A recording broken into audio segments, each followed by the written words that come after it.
السلام علیکم دوستو، کیسے ہیں آپ سب؟ میں زبینہ فیاض ایک بار پھر آپ کے ساتھ تو میں شروع کر رہی ہوں queen of happiness by the secret colour part 13۔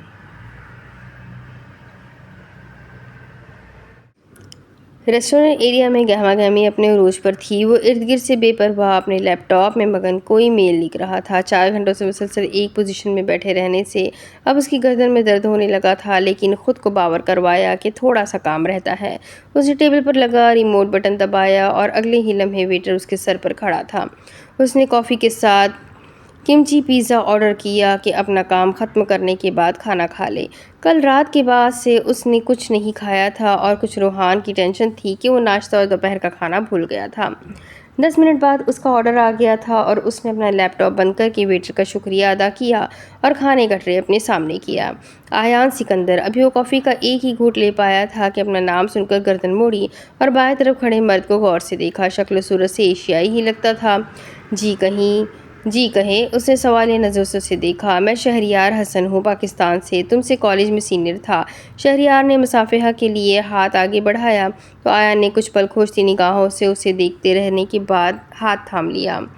میں آپ کو نہیں جانتا، اس نے سادگی سے کہا، کیونکہ وہ اپنے کالج میں اس قدر سوشل تھا کہ سینئرز تو کیا جونیئرز کی بھی خبر رکھتا تھا۔ شارپ میموری ہونے کے باوجود شہریار اسے بروقت یاد نہیں آیا کہ کتنا سینئر تھا۔ جب تم او لیولز کر رہے تھے تب میرا اے لیولز ختم ہوا تھا۔ آیان مسکرایا اور اسے بیٹھنے کی پیشکش کی تو وہ بھی سامنے کرسی گھسیٹ کر بیٹھ گیا، اپنا فون ٹیبل پر رکھا اور ارد گرد کا جائزہ لیا۔ آیان اب بیگ سے ٹیک لگا کر بیٹھ گیا کہ جان لے کہ وہ کیا کہنا چاہ رہا ہے۔ کافی اچھی اور پرسکون جگہ ہے، شہریار نے تبصرہ کیا۔ مجھے ایسا نہیں لگتا، کافی شور زدہ اور غیر آرام دہ جگہ ہے اور ریسٹورنٹ ایسے ہی بزی سے ہوتے ہیں۔ اس نے شانے اچکا کر اپنا موقف واضح کیا۔ ہاں یہ بھی ہے، شہریار کچھ خجل سا ہوا۔ دراصل مجھے تم سے کچھ بات کرنی تھی، شہریار نے قدرے تکلفانہ انداز میں کہا۔ آیان اسے دیکھتا رہا۔ وہ خوش شکل نوجوان اس کے کالج میں پڑھتا تھا اور اسے جانتا تھا، لیکن آیان اسے نہیں جانتا تھا۔ وہ ابھی بھی یاد کرنے کی کوشش کر رہا تھا۔ میں تمہیں کالج کے زمانے سے جانتا ہوں، کافی اچھی کارکردگی تھی تمہاری، کلاس کے برائٹ شرارتی اسٹوڈنٹ تھے اور اسپورٹس میں بھی کافی ایکٹیو تھے۔ کچھ سال پہلے ہی مجھے تمہاری اور قاسم کی لڑائی کے بارے میں پتہ چلا تھا اور مجھے تمہارے لیے کافی برا لگا۔ تم اپنے کلاس فیلو کی وجہ سے جیل میں چلے گئے تھے۔ Talk to the point. وہ اتنے سال پہلے کی باتیں اور وقت یاد نہیں کرنا چاہتا تھا کیونکہ وہ زندگی میں آگے بڑھ گیا تھا اور نہ کسی دوسرے کو یہ اختیار دیتا تھا کہ وہ اس کا ماضی کھودنے بیٹھے۔ ہر کسی کو اپنے کام سے کام رکھنا چاہیے۔ دراصل قاسم میرا کزن ہے اور میں جانتا ہوں کہ وہ غلط کاموں میں ملوث ہے اور بہت پہلے سے ہے، اب تو وہ جیل سے بھی باہر ہے۔ میرا اس سے کچھ پیسوں کا مسئلہ چل رہا ہے، میں چاہتا ہوں تم اس سلسلے میں میری مدد کرو۔ آیا نے عقابی نظروں سے اسے جانچا۔ تم سوچ رہے ہوں گے کہ تمہارے پاس ہی کیوں مدد کے لیے آیا ہوں، تو میں تمہیں بتا دیتا ہوں کہ دشمن کا دشمن دوست ہوتا ہے۔ امید ہے تم میری کچھ مدد کرو گے۔ آپ کا مدد کے لیے میرے پاس آنے کا بہت شکریہ، لیکن نہ ہی قاسم میرا دشمن ہے اور نہ ہی آپ میرے دوست۔ میں آپ کے ذاتی معاملے میں آپ کی کوئی مدد نہیں کر سکتا۔ اس کی دو ٹوک انداز میں منع کرنے کی وجہ سے شہریار کے چہرے پر کئی رنگ آ کر گزرے، لیکن وہ مسکرایا۔ سادہ سے انکار پر وہ حیران تھا۔ پہلے مجھے لگا تھا کہ کوئی کسی اجنبی کی مدد کیسے کر لیتا ہے، لیکن مجھے خیال آیا تم لوگ ہوں گے لیکن تم الگ ہوں گے، لیکن کیونکہ کالج میں بھی تم ہر کسی کی مدد کر دیا کرتے تھے، مجھے لگا تم مجھے سمجھو گے کہ ہم دونوں کی پیٹھ پر ایک ہی شخص نے وار کیا ہے۔ شہریار کا ٹیبل پر پڑا فون بجا جو ان دونوں کے تقریباً درمیان میں پڑا ہوا تھا۔ آیان کی نظر اسکرین پر جمی امیر کالنگ لکھا دیکھ کر اس نے شہریار کی طرف دیکھا کہ وہ مزید کہہ رہا تھا، لیکن خیر انسان کو ہمیشہ سیف زون چننا چاہیے، کسی دوسرے کے مسئلے میں خود کو نہیں الجھانا چاہیے۔ میں چلتا ہوں۔ وہ اٹھا اور فون اپنے ہاتھ میں لیا۔ وہ آیان کو ایموشنل کرنے کی کوشش کر رہا تھا، لیکن آیان کب غیروں کے لیے ایموشنل ہوتا تھا؟ امید ہے آپ اپنا معاملہ سمجھداری سے حل کریں گے۔ آیان نے مصافحے کے لیے ہاتھ بڑھایا جسے شہریار نے ٹھنڈے انداز میں تھام لیا۔ دوسری طرف دوسری مرتبہ پھر بیل ہوئی تو اس نے فون اٹھا لیا اور جانے کے لیے مڑا۔ ایان اسے ہی دیکھ رہا تھا جیسے کچھ اندازہ لگا رہا ہو۔ ہاں عمیر، وہ کچھ سخت تلخ سا بولا، جیسے ایان کے رویے کا غصہ کسی اور پر نکال رہا ہو۔ ہاں میں نور الفجر سے ملا تھا، لیکن یار شہریار کی آواز آنا بند ہو گئی کیونکہ وہ اب دور جا رہا تھا، لیکن وہ اپنی جگہ پر چند پل شوق ضرور ہوا تھا۔ عمیر نور الفجر کا بھائی، کیا نور الفجر اس شخص کو جانتی ہے؟ اس کے ذہن میں پہلا سوال آیا، جس کا بروقت جواب یہی تھا کہ وہ نور الفجر سے اس شخص کے بارے میں پوچھ لے گا، کیونکہ نور الفجر پر وہ بھروسہ کر سکتا تھا۔ کافی ٹھنڈی ہو گئی تھی۔ اس نے پھر سے ویٹر کو بلا کر مزید ایک کافی منگوائی اور پیزے کا سلائس نکال کر پلیٹ میں رکھا۔ دوسری طرف موسم حبس زدہ نہیں تھا، لیکن اسے ایسا معلوم ہو رہا تھا، اور آج کل تو کوریا میں سردیوں کے ویلکم کی تیاریاں ہو رہی تھیں۔ 6 بجے کے قریب وہ مریم کے اپارٹمنٹ کے باہر کھڑی دروازہ کھلنے کا انتظار کر رہی تھی، جب اندر سے ایک خوبرو کورین جوان نے سر باہر نکالا۔ نور نے اس کے بال دیکھے جو گرے کلر کے تھے، اور پھر اسے غور سے دیکھا۔ وہ مارک تھا، مریم کا شوہر۔ وہ مسکرائی اور سلام کیا۔ آخری مرتبہ جب وہ عاشی کے ساتھ یہاں آئی تھی تب اس نے مارک کی تصویر مریم کے فون میں دیکھی تھی، جس میں مارک کے بال گہرے براؤن تھے، اور کوریا کے لوگ تو کپڑوں کی طرح بالوں کے رنگ بدلتے ہیں۔ اس بات نے اسے حیران نہیں کیا کہ مارک کے بالوں کا رنگ تبدیل تھا، پکا کورین ہی ہے۔ اس نے مارک کو دیکھتے ہوئے اپنے دماغ میں فوراً سے ججمنٹ پاس کر دی۔ آپ کی تعریف؟ مارک نے سلام کیا۔ جواب دینے کے بعد شرارتی آنکھوں سے اسے دیکھتے ہوئے پوچھا، حالانکہ وہ ایان کے توسط سے اسے جانتا تھا۔ اب اپنی تعریف خود کیسے کروں؟ مریم سے کہہ دے نور الفجر آئی ہے، اور اگر آپ یہیں سے واپس بھیجنے کا ارادہ رکھتے ہیں تو بتا دے، اس نے کورین زبان میں شکوہ کنار لہجے میں کہا۔ ایک تو پہلے ہی اس کا موڈ خراب تھا، اوپر سے اس کورین کے نخرے۔ اوہ نور الفجر، بہت سنا ہے آپ کے بارے میں۔ آئے اندر آئے۔ وہ مسکرا کر دروازے سے ہٹا سائڈ پر ہوا۔ نور اندر آ گئی تو مارک نے دروازہ بند کر دیا۔ ابھی جوتوں سمیت آگے بڑھنے ہی والی تھی کہ کارپٹ بچھا دیکھ کر رک گئی۔ عجیب روایت ہے ان کورینز کی، اب کون جاگرز اتارے؟ وہ جھنجھلاتے ہوئے بڑبڑائی اور جوتے اتارنے لگی۔ پچھلے چند ماہ سے وہ دروازے کے پاس جوتے اتارنے والی عادت سے واقعی تنگ آ گئی تھی۔ اس سے اچھا تو پاکستان تھا، کہیں بھی ایک ہی جوتے پہن کر چلی جاتی تھی۔ کیا مجھ سے کچھ چاہیے؟ کیا مجھ سے کچھ کہا؟ مارک پہلے ہی اندر جا چکا تھا، اس لیے واپس آ کر پوچھا تو ساتھ میں مریم بھی تھی۔ ارے نور، تم بہت اچھے وقت پر آئی ہو، کھانا بھی بالکل تیار ہے، اور مارک بھی تم سے ملنا چاہتے تھے۔ مریم، میں تمہیں بغیر بتائے ملنے آ گئی، مجھے لگا تم اکیلی ہوگی۔ نور نے اردو میں ہی کہا کہ وہ مارک کے گھر موجود ہے، واقعی لا علم تھی، اور مارک کو تو اس نے اگنور ہی کر دیا کہ اس وقت وہ اپنی ٹینشن میں تھی۔ ارے ایسی کوئی بات نہیں، بلکہ مجھے خوشی ہوتی ہے جب تم میرے گھر آتی ہو۔ آؤ پہلے کھانا کھاتے ہیں، مریم خوش دلی سے کہا۔ ویسے تمہارا شوہر کافی ڈیشنگ ہے۔ وہ مریم کے ساتھ کچن میں آتے مارک کی تعریف کر رہی تھی۔ مریم مسکرائی اور انگلش میں مارک کو بتایا کہ نور الفجر اس کی تعریف کر رہی ہے۔ وہ کچن میں ہی موجود تھا۔ کوریا کا روایتی شوہر جو گھر کے کاموں میں بغیر جتائے مدد کرتا ہے، مارک بھی شاید ویسا تھا۔ ویسے تمہاری دوست کو مینرز سیکھنے کی ضرورت ہے ام مریم۔ جتنی تعریف سنی تھی وہ سب تو اس میں موجود نہیں ہے، نہ جانے کون سی زبان میں گفتگو فرما رہی ہے۔ نور نے ڈائننگ ٹیبل کی کرسی کھینچی اور اس پر بیٹھتے ہوئے ایک لاپرواہ سی نگاہ اس کورین پر ڈالی جس کے گھر وہ اس وقت بیٹھی ہوئی تھی، پھر مسکرا کر مریم کو دیکھا اور مارک سے مخاطب ہوئی۔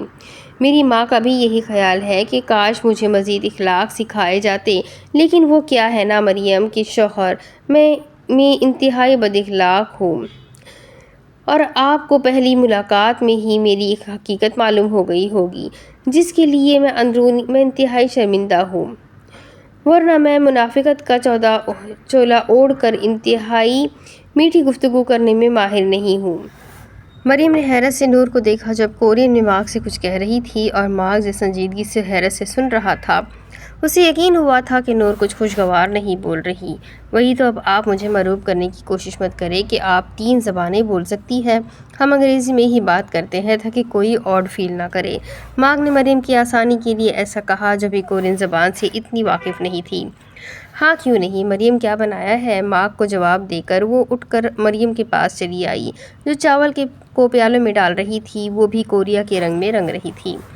میں نے چاول اور مچھلی پکائی ہے پاکستانی سٹائل میں، اور مارک نے کلگکسو کے ساتھ ٹوفو بنایا ہے۔ امید ہے تمہیں پسند آئے گا۔ کلگکسو نوڈلز کی ایک قسم تھی جس میں کچھ اشیاء کو پاؤڈر فارم میں مکس کیا جاتا تھا، اور ٹوفو ایشیائی ڈش ہے جو ماش کی دال سے بنتی ہے۔ ویسے تو مجھے بالکل بھی بھوک نہیں ہے، لیکن میں کلگکسو کھانا پسند کروں گی۔ اس میں کچھ حرام تو نہیں ملایا؟ مارک مسلمان ہے نور نے زبان دانتوں تلے دبائی اور معذرت خواہ انداز میں مریم کو دیکھا۔ اچھے ماحول میں ان تینوں نے کھانا کھایا اور نور کی مارک کے ساتھ پہلے والی سرد مہری ختم ہو گئی۔ کچھ دیر بعد مریم اور نور لاؤنج میں بیٹھی ہوئی تھی۔ نور خاموش تھی، جیسے کچھ سوچ رہی ہو، تو مریم پہلی مرتبہ حیران ہوئی، کیونکہ جب سے وہ آئی تھی گھر میں رونق سی آ گئی تھی، اور اب اچانک چپ ہو گئی تھی، جیسے کچھ بتانا چاہتی ہے لیکن نہیں بھی بتانا چاہتی۔ کوئی پریشانی ہے نور؟ اس نے سامنے دیوار گیر ٹی وی دیکھتے ہوئے نفی میں سر ہلایا۔ پھر تم اتنی اداس کیوں ہو گئی؟ کافی دیر سے چپ ہو۔ بس ایسے ہی، بابا کی یاد آ رہی تھی، نور نے دھیمی آواز میں کہا، گویا کہ اس بات کا یہاں مقصد نہیں تھا، لیکن اسے یاد آیا تھا کہ مریم نے گھر آنے سے پہلے وہ کیا کر رہی تھی، اور وہ یاد کوئی اچھی نہیں تھی۔ میں سمجھ سکتی ہوں، تمہیں اپنے ابو یاد نہیں آتے؟ پتہ ہے نور، جب مجھے اپنے ابو کی شدید یاد آتی ہے تو میں ان کے لیے ڈھیر ساری دعائیں کرتی ہوں۔ اس سے مجھے یقین ہو جاتا ہے کہ میرے ابو اللہ کے حفظ و امان میں ہیں اور صحیح سلامت ہے۔ تم بھی یہی طریقہ اپناؤ، بہتر محسوس کرو گی۔ شکریہ مریم، نور نے اپنا سر صوفے پر گرا دیا۔ ابھی بھی کوئی بات ہے جو تمہیں تنگ کر رہی ہے؟ ایک بات پوچھوں مریم؟ 1000 پوچھو۔ کیا میں بے حیا لگتی ہوں؟ مریم نے چونک کر اسے دیکھا۔ کسی نے کچھ کہا ہے؟ نور نے بغیر کسی اضافی بات کے اسے اپنی اور شہریار کی کچھ دیر پہلے کی ملاقات کے بارے میں بتایا کہ روحان کی پریشانی کے بعد شہریار کی فضول گوئی سے وہ ڈسٹرب ہوئی تھی، اور اس سوچ سے فرار حاصل کرنے کے لیے مریم کے پاس موجود تھی، لیکن سوچ تو وہیں کی وہیں تھی۔ تم نے وہیں اسے اوقات یاد کیوں نہیں دلائی؟ میرے وہم و گمان میں بھی نہیں تھا کہ وہ میرے بارے میں ایسی بات کہے گا۔ نور، ہم جس زمانے کی لڑکیاں ہیں وہاں سے یہ سب باتیں اپنی اہمیت کھو چکی ہے۔ باحیا اور پاکیزہ عورت سے مرد ایک ہی عورت مراد لیتے ہیں، اسٹون ایجز کی عورت جس کی ساری زندگی کسی گھر کی چار دیواری میں گزری ہو، اسے کسی مرد نے نہ دیکھا ہو، نہ کہ تمہارے جیسی نڈر، بہادر اور ان کی سوسائٹی میں موو آن کرنے والی عورت۔ اور یہ مردوں کی دنیا میں عورتوں کی حکومت کو پسند ہی کب کیا جاتا ہے، اور متھ یہ ہے کہ انہیں اپنی بیوی کے روپ میں ہی باحیا لڑکی چاہیے ہوتی ہے، ورنہ اپنی انا کی تسکین کے لیے ماڈرن اور چھوٹے کپڑے پہننے والیوں کو ہی دیکھنا پسند کرتے ہیں۔ مختصر یہ کہ وہ شہریار کی گندی ذہنیت تھی، اور تمہیں اس کے بارے میں سوچنے کی ضرورت نہیں ہے۔ اگر مجھ سے پوچھو گی تو نور الفجر کیسی لڑکی ہے، تو میں صرف اتنا کہوں گی کہ نور الفجر اپنی عزت کرنے والی، ہائی سیلف اسٹیم والی، اپنا وقار بلند رکھنے والی ایک پرفیکٹ لڑکی ہے، جس کی ڈگنیٹی کے آگے ہر چیز بے معنی ہے۔ اس سے بڑی کوئی حقیقت نہیں ہے کہ تم کسی مرد کو اپنی پرسنل اسپیس ڈسٹرب کرنے کی اجازت نہیں دیتی۔ مریم خاصی فیمنسٹ تھی، اور اسے مردوں سے کبھی اچھی وائب نہیں آئی تھی۔ نہ جانے کیوں آیان پر بھروسہ کر کے وہ مارک کے ساتھ کیسے رہ رہی تھی۔ مارک آیا اور لیمن اسکواش کے گلاس ان دونوں کے سامنے کیے۔ میں غلط نہیں ہوں، پھر بھی پتہ نہیں کیوں مجھے گلٹ فیل ہو رہا ہے۔ تم نے شہریار سے کوئی توقعات وابستہ کی ہوئی تھی؟ مریم نے گلاس اٹھا لیا اور پھر نور سے پوچھا۔ گمسم میدہ، شکریہ۔ نور نے مسکرا کر تھوڑا سا سر کو خم دیا اور دونوں ہاتھوں سے ایک گلاس اٹھا لیا۔ کورین لوگوں والی عادت، ہر کام میں دونوں ہاتھوں کا استعمال کیا جاتا۔ چاہے کچھ لیا جائے یا دیا جائے، سلام کیا جائے یا خدا حافظ کیا جائے، ہمیشہ دونوں ہاتھوں کا استعمال کیا جائے۔ واپس مریم کی طرف متوجہ ہوئی۔ شاید ہاں، میں سمجھی کہ مستقبل میں وہ میرے بابا کا داماد بننے کا اہل ہے اور شاید ایسا ہی ہونا ہے۔ وہ زخمی مسکراہٹ سے بولی۔ اب مارک نے اسے نہیں ٹوکا کہ وہ اردو میں بات کر رہی ہے، کیونکہ وہ مریم سے کوئی ذاتی گفتگو کر رہی تھی۔ اس نے سینٹرل ٹیبل سے اپنا لیپ ٹاپ اٹھایا اور وہاں سے چلا گیا۔ مستقبل میں جینے کی وجہ سے اپنا آج خراب مت کرو، ٹھنڈا ٹھار اسکواش پیو اور چل کرو۔ کل جو ہونا ہے وہ اللہ پر چھوڑ دو، سٹریس فری ہو جاؤ گی، مریم نے ہلکے پھلکے انداز میں کہا تو نور پورے دل سے مسکرائی۔ ایک ہفتہ مزید گزرا تھا اور روحان کی حالت بہتر ہونا شروع ہوئی تھی۔ اس کی یادداشت بہتر کرنے میں دوائیوں سے زیادہ ان تمام لوگوں کا زیادہ ہاتھ تھا جو اس کے ساتھ رہتے تھے، اور خبیب بھی اس سے ملنے آتا تھا، کیونکہ وہ 3 دن بعد ہی ڈسچارج ہو گیا تھا۔ اس کی بازو فریکچر ہو گئی تھی اور سر پر 4 ٹانکے لگے تھے۔ رحمان بھی اب اس حادثے کی ایفیکٹ سے نکل رہا تھا۔ وہ روحان سے ملنے آیا تھا اور روحان نے اسے کافی سمجھایا تھا۔ روحان ہسپتال میں ہی زیر علاج تھا اور آج تبریز اور احمر اس سے ملنے آئے تھے اور اس وقت وہ اپنے 7 اسٹار اسکواڈ کے ساتھ اسکائپ پر لائیو تھا۔ علیزے سے بھی اتنے دنوں بعد آج ہی بات ہو رہی تھی، جو اسے مریضوں کی حالت میں دیکھ کر رونا ہی بند نہیں کر رہی تھی، کیونکہ اس نے روحان کو ہمیشہ ٹپ ٹاپ، تیار اور صحیح سلامت ہی دیکھا تھا۔ یہ پہلا موقع تھا کہ روحان کے ساتھ اتنا شدید حادثہ ہوا تھا جس نے سب کی جان نکال دی تھی۔ کیا یہ رونا نہیں بند کر سکتی؟ وہ کچھ اکتا کر بولا۔ بدتمیز انسان، اتنے دور بیٹھ کر وہ رونے کے سوا کر بھی کیا سکتی ہے؟ علیزے تم رونا جاری رکھو، تبریز نے اسے جھڑکا۔ دیکھو علیزے، میں زندہ سلامت تمہارے سامنے موجود ہوں، تم سے بات بھی کر رہا ہوں، میری یادداشت بھی A1 ہے، تو یہ ٹسوے بہا کر مجھے کیوں پریشان کر رہی ہو؟ مانا کہ بہت پیار کرتی ہو، لیکن یار اچھی بھلی مضبوط دل والی ہو، پھر بھی اتنی جذباتی؟ خدا کے لیے اپنے آپ پر تھوڑا رحم کھاؤ۔ اسے کچھ مت کہو روحان، وہ واقعی ڈر گئی تھی۔ صبا نے علیزے کا دفاع کیا۔ حالانکہ وہ جو روحان کی حالت ہوئی تھی، ڈر تو وہ سب بھی گئے تھے، پر اللہ کا کرم ہوا اور وہ بہتر ہو گیا۔ اسے بتایا ہی کیوں جب پتہ تھا اس نے خود کو تکلیف دینے کی بجائے کچھ نہیں کرنا؟ وہ کچھ خفا ہوا، چونکہ وہ تمہاری بیوی ہے اس لیے بتانا ضروری تھا۔ اور دوسرا، جو سوشل میڈیا پر اپڈیٹس دینے کو ٹیم بٹھائی ہوئی ہے نا، اس نے ہی پورے پاکستان کو بتایا ہے، ثانیہ نے بھی کہا۔ واٹ میری بیوی ہے تو اس کا یہ مطلب ہوا تم لوگوں کی کچھ نہیں لگتی؟ دوسری بات کا اس نے کوئی جواب نہیں دیا۔ ہم نے ایسا تو نہیں کہا، صبا نے فوراً وضاحت دی۔ ان بیچاریوں سے کیوں لڑ رہے ہو؟ اصل مسئلہ کیا ہے؟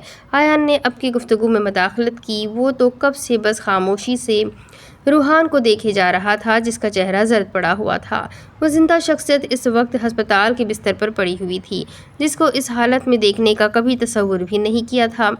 میں اب ٹھیک ہوں اور لاہور جانا چاہتا ہوں۔ 1 ہفتہ ضائع ہو گیا ہے اور کافی کام رکھ کر الٹے ہاتھ کا جھاپڑ لگاؤں گا اور بتا دوں گا کہ کتنا وقت ضائع ہوا ہے۔ گدھے، ادھر زندگی موت کے بیچ میں لٹکا ہوا ہے اور کام کی ایسے پڑی ہوئی ہے جسے ساری دنیا کو علم پہنچانے والا واحد انسان صرف تو ہی ہے۔ کیا ہوتا اگر یادداشت واپس نہ آتی؟ کیا ہوتا اگر ہسپتال پہنچنے میں دیر ہو جاتی؟ ہاں، اس ساری تکلیف کا کیا، جس میں اتنے دنوں سے تمہارے گھر والے، تمہارے دوست اور چاہنے والے گزر رہے ہیں؟ لیکن نہیں، دا گریٹ روحان سکندر کو صرف گریٹ بننا ہے، دوسروں کو اپنی آخری سانس بھی دینی ہے، لیکن اپنا نہیں سوچنا۔